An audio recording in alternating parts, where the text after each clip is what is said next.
Vesper Energy approached Groveland Township, Michigan with a proposal to install the state's largest BESS. This technology is not safe, and they are proposing to clear acres upon acres of untouched land containing natural habitats and wetlands that back up to residential areas and family homes. This installation has the potential to create extreme environmental damage in the name of making money for their business. Last time was if there's been suggested brownfield sites, which is the preferred execution for the law, why did we have to reject or why did we dismiss those sites? So Yeah, we can do that later. Or no, I can just answer it right now. To be honest with you, this is the site that we've identified that we're business. I think a lot of the times it gets lost in this that we're maybe like a nonprofit or something kind of coming in to try to save the environment. But the reality is we're a power producing business, and those sites don't. They don't care about us. They want money. Those sites don't Yes. work for this What do you for mean that project. work for it? They're not feasible technically? Yes. Or you don't like No, you don't like the Cranes. cost. They're too small. There is not the available injection capacity that we have here. There would be significant remediation. We know you're. Well, no, I'm gonna ask. hold on, I need Yeah, I to didn't- interject It is something, because the one thing that, I don't know if you guys have had the opportunity to look at the draft application process at the state level, but I'll tell you one thing, is you better make darn sure that your business case is bulletproof, because it has it in black and white in this draft, and the state does not like these type of facilities on undeveloped land. And it's as plain as day on the application process. To say that it was a business decision may not necessarily fly if it gets to the state level. So Yeah. now I'm starting to understand why you do want to work with the township, because Yeah. technical or Yep. is it it could business? be. It's technical, Yeah. but we are a business, so But is it technical or? We are families. Technically, you could not do it on one of those other sites? Yes. Or the business case No. didn't support it? I just want to ask this question. So recently I discovered that in one thing it's called Beaver Township or something, Texas, you have got called out for sending hush money out in the mail and offering contracts to landowners and citizens to keep it positive and pay you in increments. Get paid anyone in the township or any surrounding areas? Yeah, that's not accurate. It's in the news, it's all over.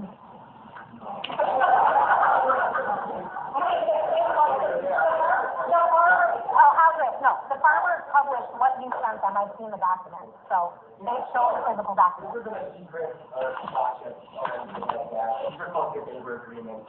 This is Right. what I said, I wanna talk to all of the neighbors and Hush money. projects. People call it hush money, they call it bribes, they can call it whatever they want, but the reality is this is a way for us to sit down and, share our faces, not what their issues are, put them into a legal document and try to address them. And sometimes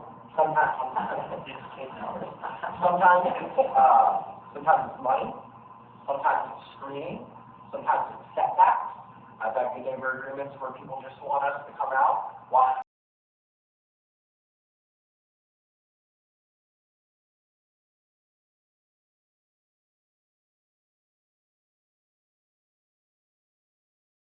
Nobody has to accept them. We don't force them on anybody. This is not an eminent domain situation. The reality is, there would be criticism if we didn't come and talk to the neighbors and try to address their concerns. And now there's criticism when we talk to the neighbors and try to address their concerns. So sometimes, folks really are happy no matter what, the situation is. But there's a big difference with the story in the fact that you didn't talk to these farmers first. You just sent them the documents. That's not true. Well, do you want to talk to farmers? Because it's all published. But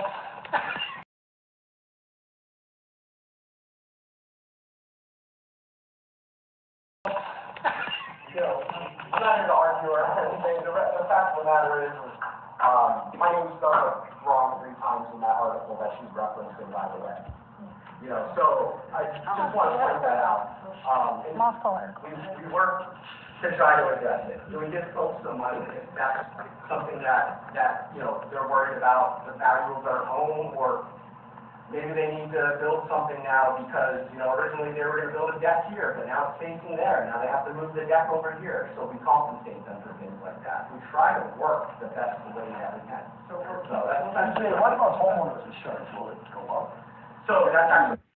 Given E.J. Fike's employment history, coupled with the fact that he is an appointed member of the executive committee of the Erie County Democratic Party, it makes perfect sense that he's very well versed in bribes and how they work.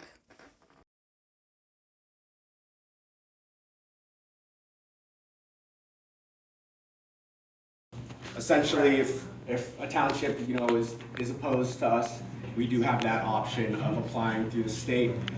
And just to caveat my whole business comment and everything, the reality is that when I say we're a business, we have to build projects that are actually fundable. So we can't just, because there's land over there and it would work, do it. If it doesn't financially make sense and it's too expensive, we physically can't do it. So that we have to take those things into account when we're building those projects. Thank you. So I've got more of a, That to the panel then for the ordinance. And I think that you were getting into that with, sorry, I have to name plate with Will. Because it's your first meeting, sorry, Will. Anyways, the question then that I have is what you propose. Is this really lock, stock, and barrel ready for today if we aren't able to answer all of the questions that really do exist for us to ask? And I do appreciate the validity, and I'm sure the cost to the company and their time is valued for them to come here tonight. So there's a little part of me that says, God, if they come all the way from Texas and we can't even ask them our questions, then why were they here tonight?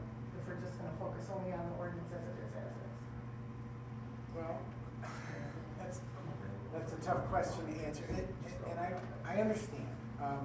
I don't know about y'all, we could be here till midnight, I suppose, but I think those issues will be more ripe at another point in time.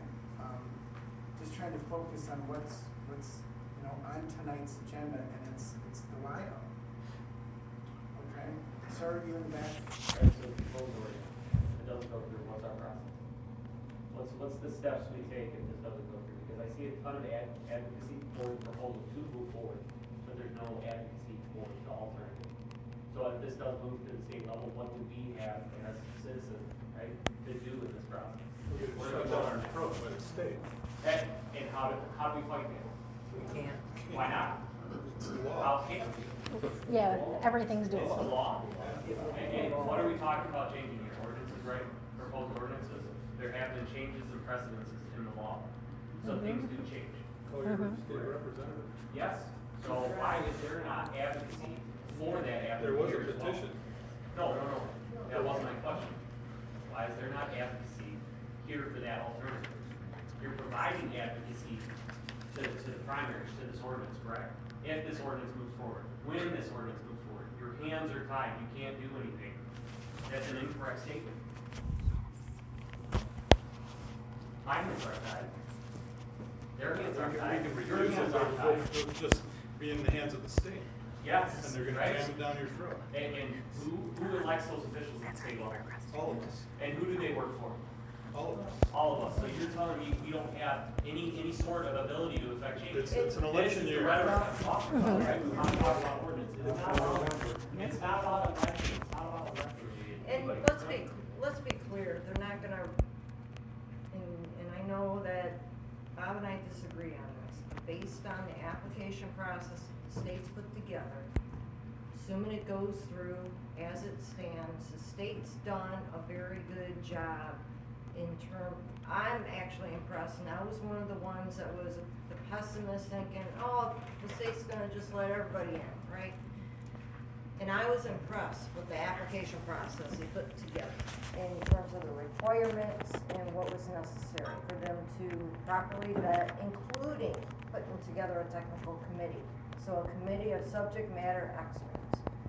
So, to me, I'm not as afraid of letting it go to the state as maybe some other folks are, just because of how that application process was put together.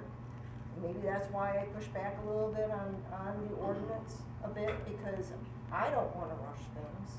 And again, I want to work with Vesper, I get it, but then at the end of the day, I want to make sure we have a subject matter expert here in the room with Madeline, and to be able to at least take a step back, entertain what she's recommending, and take another look at it. That's why I guess I don't, and I know that there's deadlines in play with grant money and all that, but I guess the more I think about it, personally, I'm not rushed. And that's just where I stand. Thank you.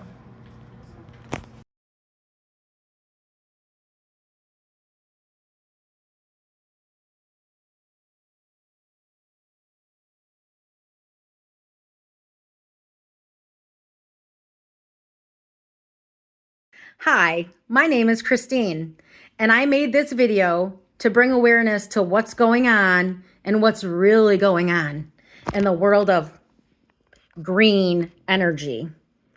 The only green that's involved is money. In this video, you'll see what we're going through here in Groveland Township. We have an energy company that wants to come in and destroy acres upon acres of untouched land containing natural habitats, containing wetlands, a beautiful untouched area. They want to come in and destroy it in the name of business. They made it clear they're not in it for the environment. That's your green energy.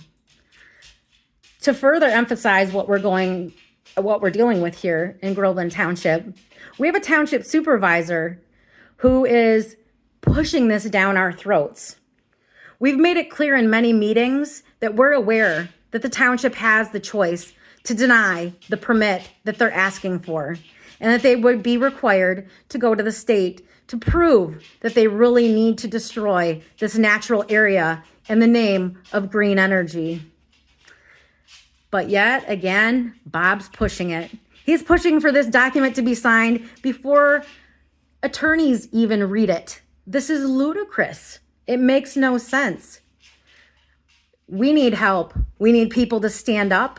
We need people to keep fighting. The answer is not we have to. The answer is Bob wants money for the township. I'm done with this. I'm gonna fight, and I'm not scared.